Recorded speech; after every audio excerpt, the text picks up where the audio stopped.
present here in this prestigious conference of Elsevier, the EcoSummit.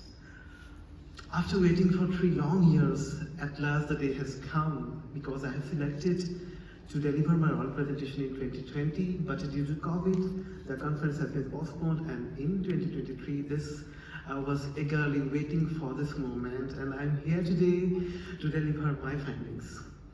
Well, when I started my PhD, I was working in fishes, and I was like, how the teeny beautiful creatures which are living in the hill streams can get rid of flushing away by the heavy water current.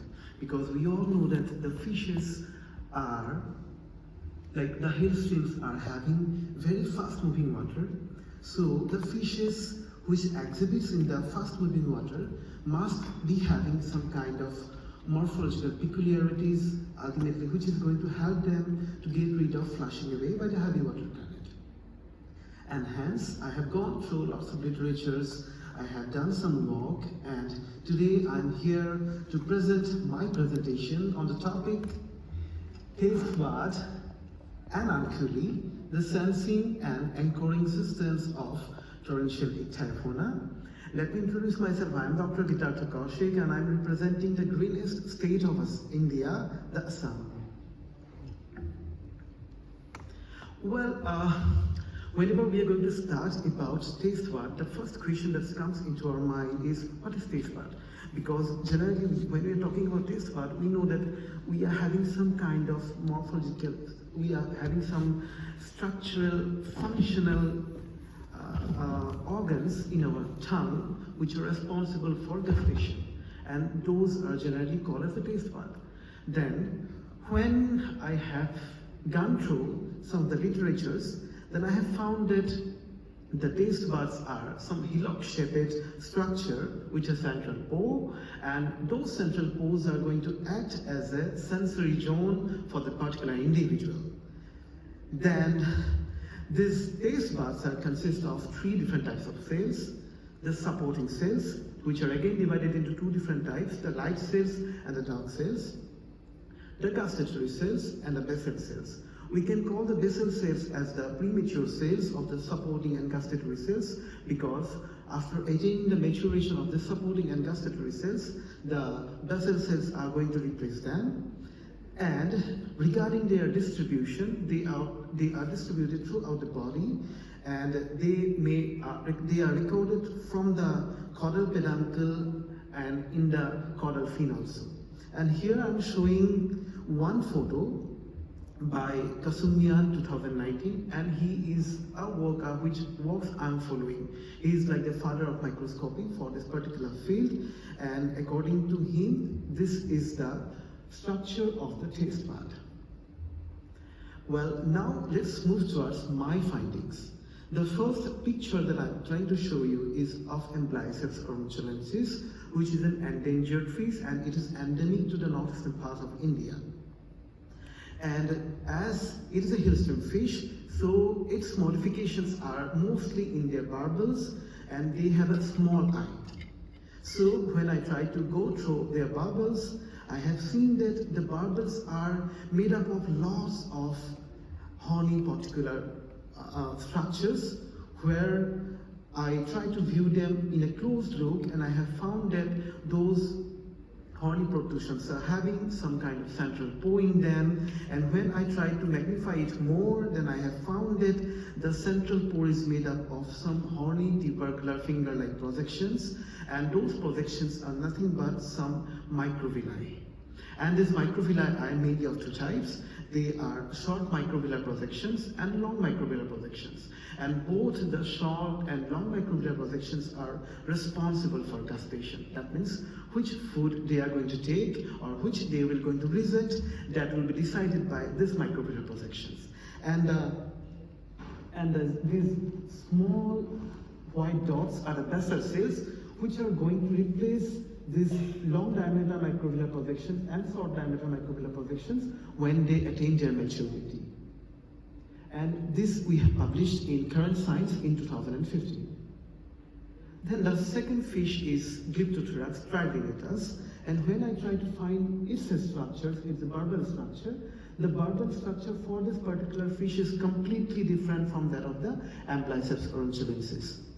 Here, the structure, the taste buds are covered by a ring-like structure which was absent in the previous fish. And this structure is mainly responsible for protection of these microvillar projections which are in the central part of this taste bud. Then, this photograph showing the magnified view of this particular portion, and here also you can see two different kind of light and large and small microvillar projections, and these are going to act as a mechanoreceptor and also helps in gustation. Then the third fish, let's move towards the cyprinid fishes. The previous are the side-rayed fishes or the catfishes, but this is the cyprinid fishes. And when I try to view its barbel, then the barbel structure for the cyprinid fish is completely different from that of the other fishes, which I have already shown.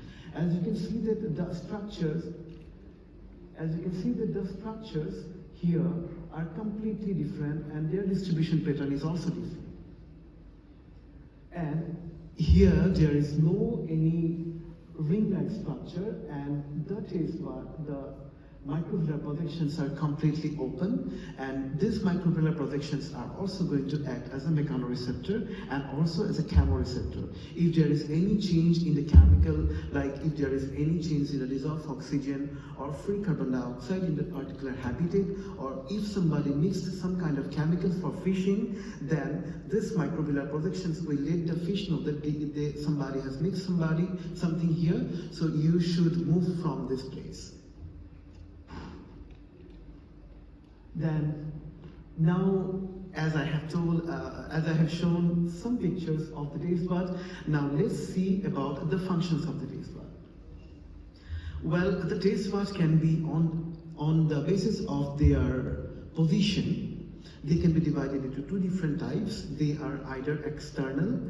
The external taste buds are going to find in the barbels, and some are internal, which are found inside the mouth cavity.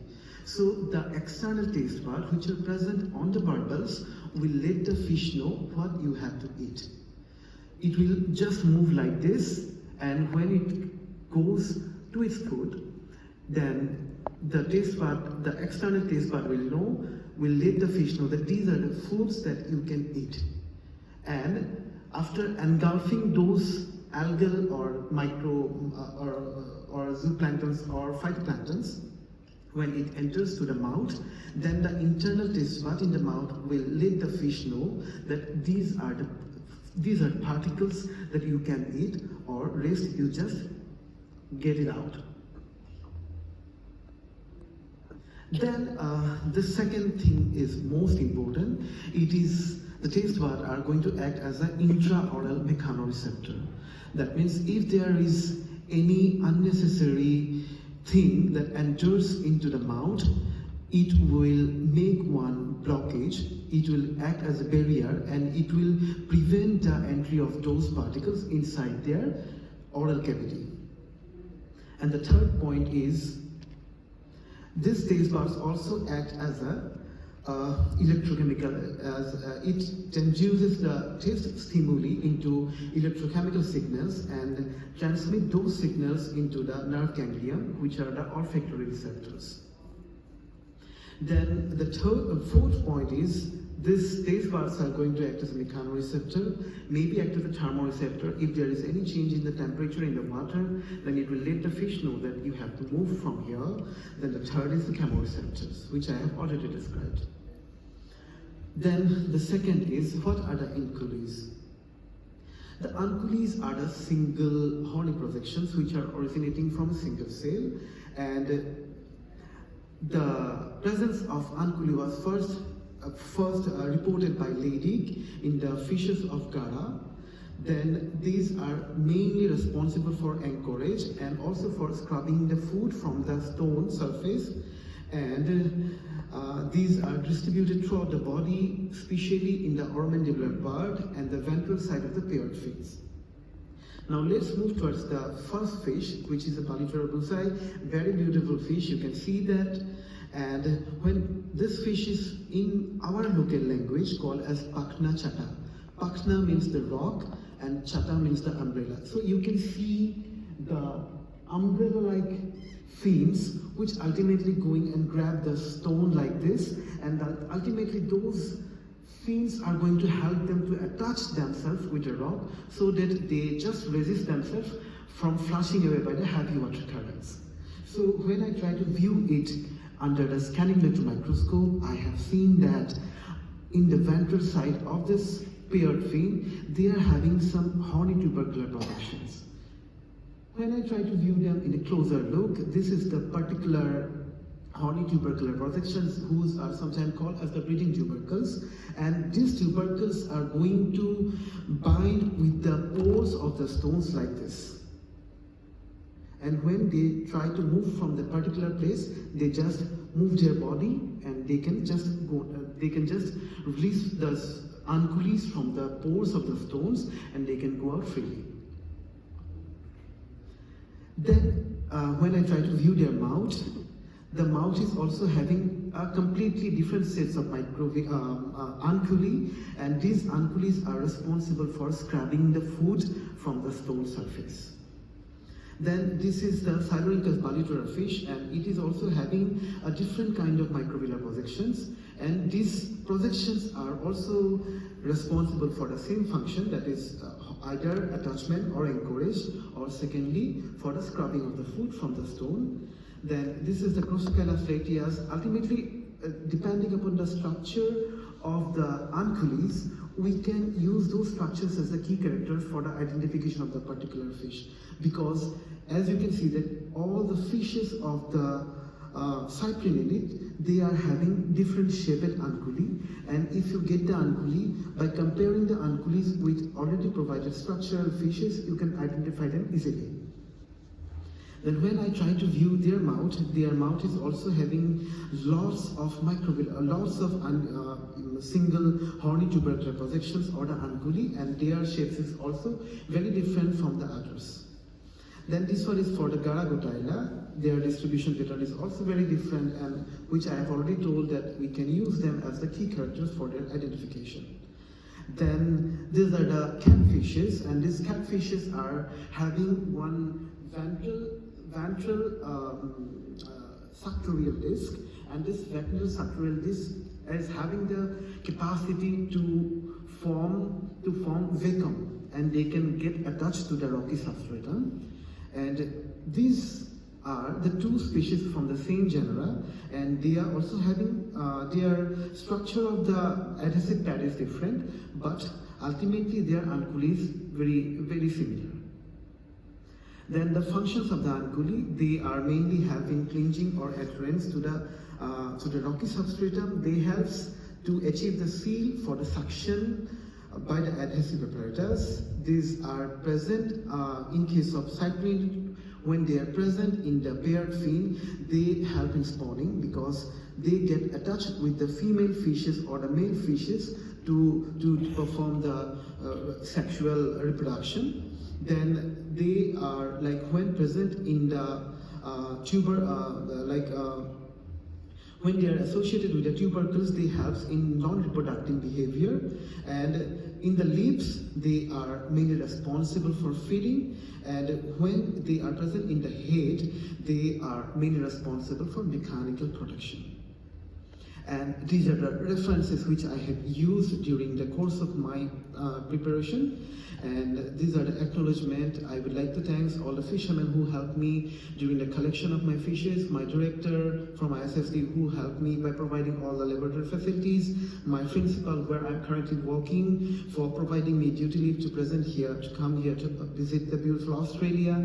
And last but not least, I would like to thank ITS, International Travel Support, TST, SCRB, for providing me the financial support to come here and to present my presentation. And last but not the least, thank you so much for your kind patience to listening to me. Thank you. Thank you, Tashik. Thank you. You finish your presentation exactly before within 15 minutes. Thank you. Because of time, we will not ask for questions. We will not ask for questions due to the time limitation. Thank you. Thank you so much. Thanks. Thank you. So we will have the last talk given by Dr.